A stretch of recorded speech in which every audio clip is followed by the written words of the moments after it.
ഒരു ഇരുമ്പ് മേൽക്കൂര റോഡിലേക്ക് തകർന്നു വീണു. അതിൻ്റെ ദൃശ്യങ്ങളാണ് ഇപ്പോൾ കാണുന്നത്. ജീവാപായം ഉണ്ടാകാൻ സാധ്യതയുള്ള വലിയ അപകടമാണത്. പക്ഷേ ആർക്കൊന്നും പറ്റിയില്ല എന്നതാണ് ഇപ്പോൾ പ്രാഥമികമായി ലഭിക്കുന്ന വിവരം. ഒരു വലിയ ഇരുമ്പ് മേൽക്കൂര നിരവധി പേരുടെ ജീവൻ അപഹരിക്കാൻ, അത്തരമൊരു നടക്കുന്ന സംഭവത്തിന് സാക്ഷ്യം വഹിക്കാൻ സാധ്യതയുണ്ടായിരുന്നൊരു അപകടമാണ്. MS ലിഷോയുണ്ട്. ലിഷോയ്, ഈ ദൃശ്യങ്ങൾ കാണുമ്പോൾ തന്നെ ഭയമുണ്ടാകുന്നുണ്ട്. കാരണം അത്രമാത്രം വലിയൊരു ഇരുമ്പുപാളിയാണ് വീണ് കിടക്കുന്നത്. ആർക്കെങ്കിലും അപകടം പറ്റിയിട്ടുണ്ടോ? എപ്പോഴാണ് ഈ ഇരുമ്പുപാളി റോഡിലേക്ക് വീണത്?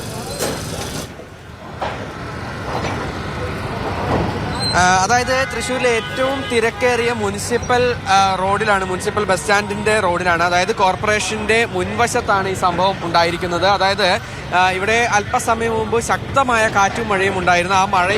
ആ മഴയിലും കാറ്റിലുമാണ് ഈ മേൽക്കൂര, ഇത് ഈ കിടക്കുന്ന സ്ഥലത്തല്ല, അതായത് തൊട്ടടുത്ത് കാണുന്ന ആ ബിൽഡിങ്ങിന് മുകളിലുണ്ടായിരുന്ന മേൽക്കൂരയാണ്. ആ ബിൽഡിങ്ങിന് മുകളിലുണ്ടായിരുന്ന വലിയ മേൽക്കൂര അത് അവിടെ നിന്നും ഈ കാറ്റ് വീശിയ സമയത്ത് പറന്ന് വന്ന് നേരെ ഇവിടേക്ക് ഇങ്ങനെ വീഴുകയായിരുന്നു. ഇതിപ്പോ ആ ഭാഗത്തുനിന്ന് വന്നതാണല്ലേ? ആ സമയത്ത് ഇവിടെ ആരും ഉണ്ടായിരുന്നില്ല? വണ്ടിയൊന്നുമില്ല, ഭാഗ്യത്തിന് വണ്ടിയൊന്നുമില്ല. ശരിക്കും ഇപ്പൊ ഏറ്റവും തിരക്കുള്ള ഒരു സ്ഥലമാണല്ലോ നമ്മുടെ ഈ, പ്രത്യേകിച്ച് ഈ സമയത്ത്. ആർക്കും പരിക്കോ കാര്യങ്ങളൊന്നുമില്ല. ഭാഗ്യം കൊണ്ടാണ് അങ്ങനെ ഒരു യാതൊരു വിധത്തിലുള്ള പരിക്കോ ഒന്നും തന്നെ ഇല്ലാതിരുന്നത്. കാരണം മറ്റൊന്നുമല്ല, ഈ ഒരു സമയത്ത് ഇവിടെ ബസ് കാത്തു നിൽക്കുന്ന ഒരുപാട് ആളുകളുണ്ട്. അതുപോലെ തന്നെ ബൈക്ക് യാത്രക്കാരുൾപ്പെടെ വളരെ അധികം ആളുകൾ എത്താറുള്ള ഒരു സമയമാണ്. നമുക്ക് ദൃശ്യങ്ങൾ കാണാൻ സാധിക്കും. അതായത് തൃശ്ശൂർ വടക്കുന്നാഥ് ക്ഷേത്രത്തിന്റെ തെക്കേ ഗോപുരനടയിൽ നിന്ന് നേരെ ഇറങ്ങി വരുന്ന മുനിസിപ്പൽ ഓഫീസിന്റെ റോഡാണ്, അതായത് കോർപ്പറേഷന്റെ ആ റോഡാണ്. ആ റോഡിലേക്കാണ് ഇത്തരത്തിൽ മരം, ഈ ഒരു വലിയ മേൽക്കൂര വന്ന് വീണിരിക്കുന്നത്. എന്താ സംഭവിച്ചിട്ടുള്ളത്? പെട്ടെന്ന് കാറ്റത്ത് വന്നാണ്. കാറ്റ് ഭയങ്കര ശക്തി ഉണ്ടായിരുന്നു. പെട്ടെന്ന് കാറ്റിന്റെ ആഘാതത്തിലേക്ക് വന്ന് വീണാണ്. ആർക്കും പരിക്കില്ല. ഭയത്തിന് ആരും ഉണ്ടാകുന്നില്ല അല്ലേ? ഭയത്തിന് ആരും ഉണ്ടായില്ല. അതുകൊണ്ട് വലിയൊരു സമയത്ത് ഒരുപാട് ആൾക്കാരുണ്ടാവും. ഒരുപാട് ഉണ്ടാവണം. വലിയൊരു അപകടം ഒഴിവായെന്നാണ് പറയാനുള്ളത്. ഭാഗ്യം കൊണ്ടാണ് ഇങ്ങനൊരു സംഭവം മറ്റു ആർക്കും തന്നെ പരിക്കുകളില്ലാതെ രക്ഷപ്പെട്ടത്. ഇത് ഈ സ്ഥലത്ത് ഇപ്പോൾ ഇത് മാറ്റുന്നതിന് വേണ്ടിയുള്ള നടപടികൾ ഫയർഫോഴ്സിന്റെ ഭാഗത്തു നിന്നും ഇവിടെ പുരോഗമിക്കുകയാണ്. അതായത് വളരെ വലിയൊരു മേൽക്കൂര ആയതിനാൽ തന്നെ ഇത് അത്ര പെട്ടെന്ന് എടുത്ത് മാറ്റുക എന്ന് പറയുന്നത് എളുപ്പമുള്ള കാര്യമല്ല. ഒടിഞ്ഞെടുക്കായിരുന്നോ? മുകളിൽ ഒടിഞ്ഞെടുക്കായിരുന്നു. ഇത് ആരെങ്കിലും ശ്രദ്ധയിൽപ്പെടുത്തിയിരുന്നില്ലേ? പറഞ്ഞിരുന്നൊക്കെ പറയേണ്ട, ആൾക്കാരൊക്കെ കണ്ടിരുന്നു അറിയില്ല. കാറ്റൊന്നും ഉണ്ടായിട്ടില്ല, അത്ര വലിയ കാറ്റൊന്നും ഉണ്ടായിട്ടില്ല. വെറുതെ വളരെ കൂളായിട്ട് വന്നു ഇവിടെ ലാൻഡ് ചെയ്തു. ആ സമയത്ത് ഇവിടെ ഉണ്ടായിരുന്നു. ഞാൻ നേരെ മുമ്പിലേക്ക് ഉണ്ടായിരുന്നു. എവിടെയൊക്കെ ഉണ്ടായിരുന്നു? ഞാൻ ഇവിടെ ഉണ്ടായിരുന്നു. അപ്പൊ അതിന് മുകളിൽ നിന്ന് മെല്ലെ വന്നു, ഇങ്ങനെ ശബ്ദം കേട്ടു, നേരെ വന്ന് ഇവിടെ വന്ന് വീണു. അത് ജനങ്ങളോ യാത്രക്കാർ മറ്റേ വാഹനങ്ങളൊന്നും ഉണ്ടായിരുന്നില്ല. രക്ഷപ്പെട്ടു. വലിയൊരു ദുരന്തം ഒഴിവായി. ഈ ഇതിന്റെ മുകളിൽ നിന്ന് നേരെ കാറ്റ് വീണപ്പോ നേരെ ഇവിടെ തന്നെയാണ് വന്നു വീണത്. അതായത് വേറെ മറ്റൊന്നും പതിച്ചിട്ട് വന്നൊന്നുമല്ല. നേരെ അവിടുന്ന് ശബ്ദം കേട്ടു, നേരെ വന്ന് ഇവിടെ വീണു. ജയ ബേക്കറി അവിടെ ഉള്ളിലേക്ക് അങ്ങനെ കുറച്ചുകൂടി സ്പീഡായി അവിടെ പോയേനെ. അതായത് ഇത് തൊട്ടടുത്ത് തന്നെ ഫുട്പാത്ത് ഉൾപ്പെടെയുള്ള കാര്യങ്ങളൊക്കെ തന്നെ ഉണ്ട്. അതായത് നമുക്ക് ആ ദൃശ്യങ്ങളിൽ തന്നെ കാണാൻ സാധിക്കും. ഈ ഭാഗത്ത് കടകളും അതുപോലെ തന്നെ ആ റോഡിന് അരികിലൂടെ എല്ലാം തന്നെ ആളുകൾ പോകുന്ന ഒരു വഴി കൂടിയാണ്. അതുകൊണ്ട് തന്നെ അത് വലിയൊരു അപകടം ഒരുപക്ഷെ ഉണ്ടാകുമായിരുന്നു. എന്തായാലും കോർപ്പറേഷന്റെ മുൻപിലാണ് ഈ ഒരു സംഭവം ഉണ്ടായിരിക്കുന്നത്. അതായത് തൃശ്ശൂർ കോർപ്പറേഷന്റെ തൊട്ട് മുൻപിലാണ് ഉണ്ടായിരിക്കുന്നത്. ഇത് നേരത്തെ ഇളകിയിരുന്ന ഒരു മേൽക്കൂരയാണ് എന്നാണോ അദ്ദേഹം പറഞ്ഞത്?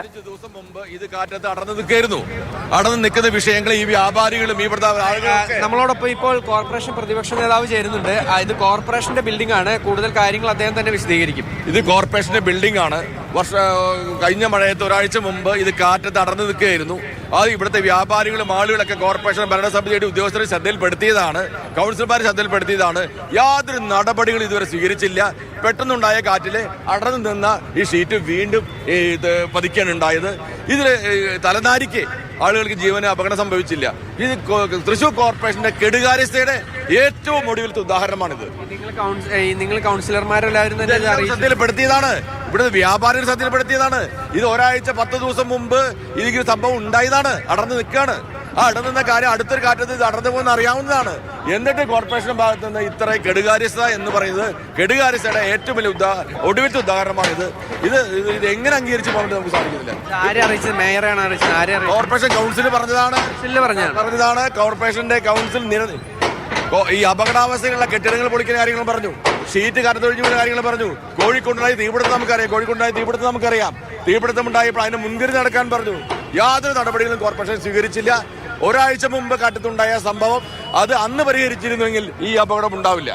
അതായത് ഒരാഴ്ച മുമ്പ് കാറ്റത്ത് അടർന്നു നിൽക്കുകയായിരുന്നു എന്നാണ് പറയുന്നത്. അന്ന് അത് പരിഹരിച്ചിരുന്നെങ്കിൽ ഇത്തരത്തിലൊരു സംഭവം ഉണ്ടാകുമായിരുന്നില്ല എന്നാണ് പ്രതിപക്ഷ നേതാവ് രാജൻ പല്ലം പറയുന്നത്. അതീവ ഗൗരവതരമാണല്ലോ ഇപ്പോൾ. നേരത്തെ ഒരു പ്രാഥമികമായ വിവരമാണ്, ഒരു മേൽക്കൂര വന്ന് വീണു, താഴേക്ക് പതിച്ചു, വലിയ അപകടം, ദുരന്തം ഒഴിവായി എന്ന് തന്നെ പറയേണ്ടി വരും. പക്ഷേ ഇത് സർക്കാരിന്റെ സംവിധാനം, ഒരു കോർപ്പറേഷൻ, ഒരു നഗരത്തിന്റെ നാഥനാകേണ്ട ആ കോർപ്പറേഷൻ ഭരണ സംവിധാനം, അവരുടെ മുന്നിൽ ശ്രദ്ധയിൽപ്പെടുത്തപ്പെട്ട വിഷയത്തിൽ ഗുരുതരമായ അനാസ്ഥ. ഇപ്പോൾ അവിടെ ആളുണ്ടായിരുന്ന സമയത്തായിരുന്നെങ്കിൽ ഒന്ന് ആലോചിച്ച് നോക്കി, എത്ര ജീവൻ നഷ്ടപ്പെടുമായിരുന്നു, എത്രത്തോളം വലിയ ഭാരമുള്ള ഇരുമ്പ് പാളിയാണ് വന്നത്, എത്ര പേർക്ക് ജീവൻ നഷ്ടമാകുമായിരുന്നു. നഗരഹൃദയത്തിലാണ്, അതും കോർപ്പറേഷന്റെ മൂക്കിന് കീഴെ, കോർപ്പറേഷന്റെ കെട്ടിടത്തിന് മുകളിൽ നിന്നാണ് താഴേക്ക് പതിച്ചത്. അതീവ ഗൗരവതരമായ വീഴ്ചയിലെ നഗരസഭയുടെ ഭാഗത്ത് നിന്നുണ്ടാകുന്നത്. തീർച്ചയായും, അതായത് നമുക്ക് ദൃശ്യങ്ങൾ കാണാൻ സാധിക്കും ഈ ഒരു സമയത്ത് ഇവിടെ എത്രത്തോളം തിരക്കുണ്ടാകും എന്നുള്ളതിൻ്റെ ഒരു കാര്യമാണ് ഞാൻ ഈ കാണിക്കുന്നത്. അതായത് ഇപ്പോൾ സാധാരണഗതിയിൽ ഇവിടെ ഉണ്ടാകാറുള്ള വാഹനങ്ങളുടെ എണ്ണം ഇപ്പോൾ കുറവാണ്, കാരണം ഇവിടെ ഗതാഗതം വഴിതിരിച്ചു വിടുന്നൊക്കെ ഉണ്ട്. അപ്പോൾ അതല്ലായിരുന്നെങ്കിൽ ഈ വാഹനങ്ങളൊക്കെ തന്നെ ഇങ്ങോട്ടേക്ക് വരേണ്ട ഒരു സമയമാണ്. എന്തോ ഭാഗ്യം കൊണ്ടാണ് ആ മഴയും കാറ്റും ശക്തമായ ആ ഒരു സമയത്ത് ഇവിടെ ആളുകൾ ഇല്ലാതിരുന്നത്. അല്ലാത്ത സമയമാണെങ്കിൽ ഇവിടെ പൂർണ്ണമായും ആളുകൾ എപ്പോഴും ഉണ്ടാകുന്ന ഒരു സമയമാണ്. അതാണ് ഏറ്റവും എടുത്തു പറയേണ്ട ഒരു കാര്യം. മറ്റൊരു പ്രധാനപ്പെട്ട കാര്യം, ഈ കാണുന്ന ബിൽഡിങ്ങിൽ നിന്നാണ്, ഈ മുകളിൽ നിന്നാണ് ഈ മേൽക്കൂര അടർന്നു വീണിരിക്കുന്നത്. ഇതിന് തൊട്ടടുത്ത കെട്ടിടമാണ് കോർപ്പറേഷൻ, തൃശ്ശൂർ കോർപ്പറേഷൻ ബിൽഡിംഗ് എന്ന് പറയുന്നത്. അതായത് കോർപ്പറേഷന്റെ തൊട്ടടുത്ത കെട്ടിടം, കോർപ്പറേഷനോട് ചേർന്ന് കിടക്കുന്ന കെട്ടിടം, ആ കെട്ടിടത്തിന്റെ കോർപ്പറേഷന്റെ ഉടമസ്ഥതയിലുള്ള ഒരു കെട്ടിടത്തിന്റെ മേൽക്കൂരയാണ് ഇപ്പോൾ അടർന്നു വീണിരിക്കുന്നത്. അതാണ് ഇവിടെ ഏറ്റവും പ്രധാനപ്പെട്ട കാര്യം. തൃശ്ശൂർ കോർപ്പറേഷന്റെ ബിൽഡിങ്ങിൽ നിന്ന് തന്നെ ഇത്തരം ഒരു അനാസ്ഥ ഉണ്ടാകുന്നു എന്നുള്ളതാണ്. പലപ്പോഴും പല ബിൽഡിങ്ങുകൾക്കും ബലക്ഷയമുണ്ട്, അതുപോലെ തന്നെ അവിടെ മറ്റ് പ്രശ്നങ്ങളുണ്ട്, കാലാവസ്ഥ മാറ്റങ്ങളൊക്കെ തന്നെ ഉണ്ടാകുമ്പോൾ അപകടങ്ങൾ ഉണ്ടാകാൻ സാധ്യതയുണ്ട് എന്നൊക്കെ കണ്ടെത്തുന്നത് കോർപ്പറേഷന്റെ ഇൻസ്പെക്ഷനിലൂടെ എല്ലാമാണ്.